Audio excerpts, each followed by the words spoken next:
The first thing we're gonna do is remove the cover for the recessed lights on our winch ready bumper. You'll just wanna remove all 4 of the Allen head screws.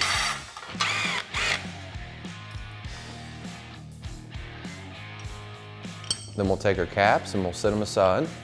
So then we're gonna grab our cube light and our hardware that's gonna come with the cube lights. And we're gonna grab our gasket as well. We'll just slide the gasket into place and get the holes lined up. So then we're just gonna take our wires, feed them through the hole, and then get our cube light lined up. And we'll take the provided hardware. We'll stick our screw through.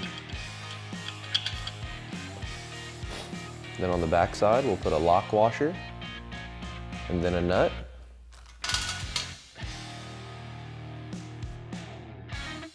Whenever you're installing your screws, you want to make sure that you do the innermost screws first. And once you do that, go ahead and put your outer screws in and then fully tighten the hardware.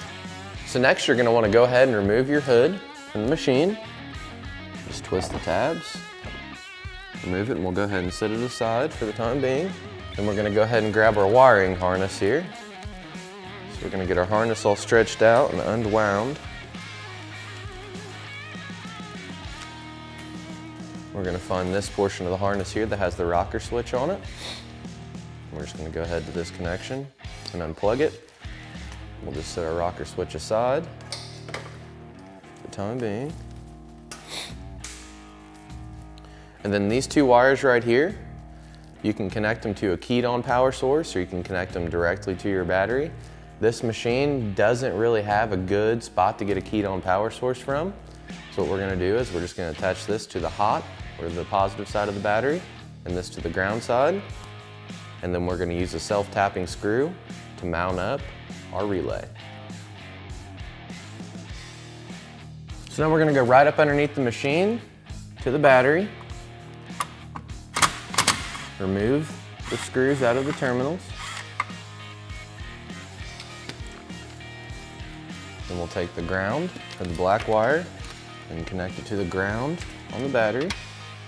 All we'll do is just reach right up underneath here, pull our bolt out, slide this in place. Once it's on there, we'll just go ahead and tighten the stud back up, and then we'll repeat the same step for the positive side. So now that we have our wires connected to our battery, we're gonna take our relay and mount it up as high as we possibly can on the firewall of the machine. Or, if there's a bolt up in here, that you can reach, you can bolt it on there. The thing is, you just want it up as high as you can, and you want the plug to be facing down. That way, if water does get in it, it drains straight out. So I just got a regular self-tapping screw here. You can pick one up from a local hardware store, get them pretty much anywhere. And we're just gonna mount it right up here. Like I said, as high as you can get it. So we're just gonna take our screw, stick it through, just like that. Get our impact. Just run it in there just like that. And that way it's out of the way. And if water or anything does get in it, it'll just run straight back out and there won't be any issues. And now we're gonna start routing our wires. On this specific install, we have a lot of excess wiring. So there's a few different things you can do. You can route them to where they need to be. You can bundle them up nice and loose and loosely put a zip tie around them. That way you don't really crimp down on the wires. Or if you're pretty slick with wiring, you can go ahead and cut the harness down, put some connectors on it, heat shrink over top of it to make sure it's waterproof, make your connections and you're good to go. So what we're gonna be doing today is we're just gonna kind of show you how we're gonna do it. The first wire we're gonna grab is gonna be our rocker switch wire. This wire here is gonna be the one that we recently disconnected the rocker switch harness from. We're gonna wanna route this up towards the inside of the machine. That way we can hook our rocker switch up. So what we're gonna do, we're gonna get our wires all unbundled, get them running nice and clean, and we're just gonna feed it up here to the top. We're just gonna pull all our excess through. So now we're gonna route our wires for our cube lights. The biggest thing is whenever you're routing any kind of wire is to make sure that it's out of the way of any suspension, any moving part, anything that gets really hot, anything like that, and just to keep it up. So you're mud riding, you're trail riding, you don't want anything to get a hold of it and yank on it. So what we're gonna do is, we're just gonna take ours, we're gonna route it right over top of this frame rail here, just to keep it up as high as we can, just like that, and we'll just pull it through.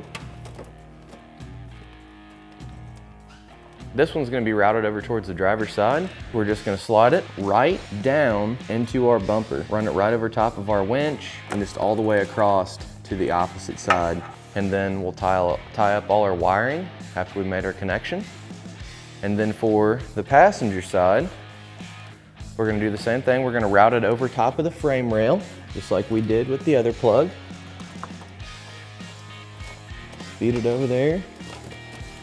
That way it gets all these wires nice and clean looking, so when you walk up to the machine, you look at it, you can't even tell where the wiring's at. So on this side, we're gonna have quite a bit of extra. And again, if you're pretty slick with the wiring, you can trim it down. If not, you'll just have to tie it up out of the way, loosely zip tie it. So as you can see, our connection's right here. We just make the connection. Make sure it snaps.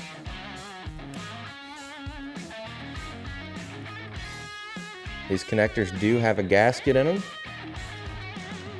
so it doesn't allow for water or anything to get in. So sometimes they can be somewhat difficult to get to snap, but I promise you they will. Just gotta wiggle it around, work it, until it snaps, just like that. And then here's how much excess wire we got here. So if you're not gonna take the approach of cutting the wiring down, you'll just want to make a couple loops. Nothing super tight. So something about like that. You just want to make sure that you zip tie it first, put a zip tie around it nice and loose. And then you can tuck it up in your front bumper. If you can get it zip tied up in there, tucked out of the way, or up underneath your fender, behind the headlight panel, anywhere that you'd like. There's no right or wrong as long as it's not in the way of a moving component or something that's gonna get extremely hot. Now repeat the steps for installing the cube light and getting your wires to it for the opposite side. So now we're gonna grab our harness that's gonna power up our rocker switch. What we're gonna do is we're gonna feed it right along the back side of the air box. Just run it as clean as you possibly can to hide the wires. Tuck it right back in there. And then we're gonna feed it right through this hole below the fuse panel.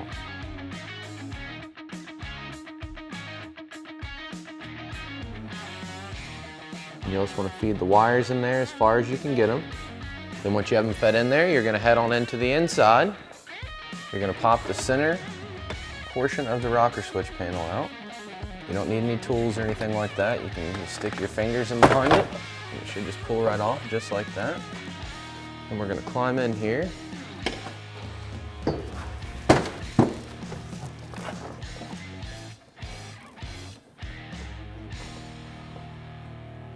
Reach in here and find a rocker switch harness. Right here it is. And we've already cut our hole for our rocker switch. So all we're gonna do is take our harness and feed it through the hole. Then we're gonna grab our rocker switch with the harness on it here. We're gonna go ahead and make the connection, just like that. Make sure it's nice and tight. Then you'll wanna pull all this wiring back through the hole in the dash.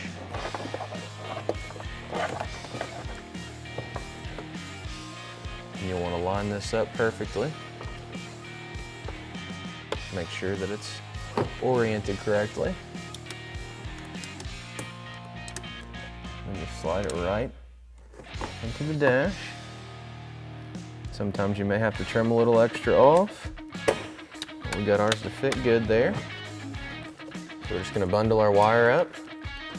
And you don't wanna really bundle it up too tight at all. Just kind of a loose bundle, just like this right here. And we'll take a zip tie, run it around.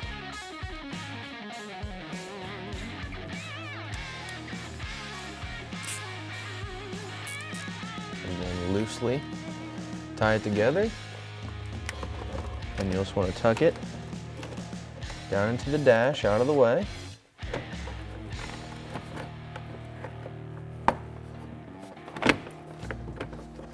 And you'll just reinstall this panel.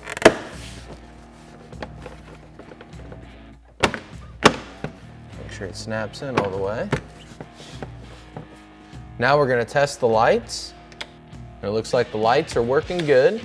Make sure all your hardware is tight and all your connections are tied up and out of the way. Reinstall your hood, and that's how super easy it is to install SuperATV's recessed cube lights on this Kawasaki Teryx winch-ready front bumper. For more information on these lights, or any of SuperATV's great products, feel free to give us a call at 855-743-3427 or check us out online at superatv.com. Thanks for watching, and we'll catch you next time.